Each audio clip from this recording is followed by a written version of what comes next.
And so one of our next guests also has one of these types of funds. Gisèle, do you want to let us know a little bit more about yourself, what you do for a living, and where you're from? So I'm the president of the Gerald Huff Fund for Humanity. I founded it earlier this year as a nonprofit. Gerald, my son, succumbed to pancreatic cancer in November, 7 weeks after he was diagnosed.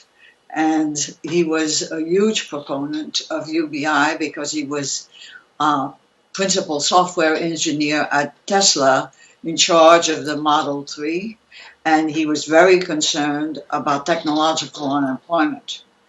So I'm dedicating the rest of my life to promoting this idea, to something he convinced me of back in 2008. I was a lifelong libertarian.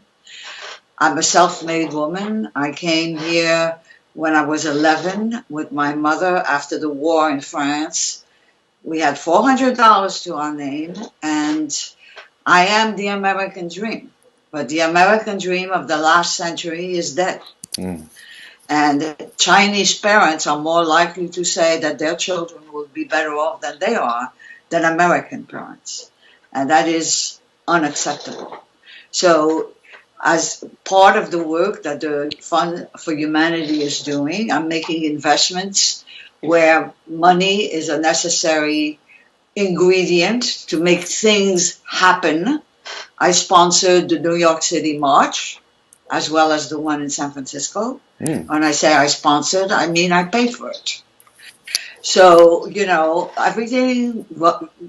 anything you want to do, you have to mobilize people, and then you have to grease the wheels. That is the way the world works.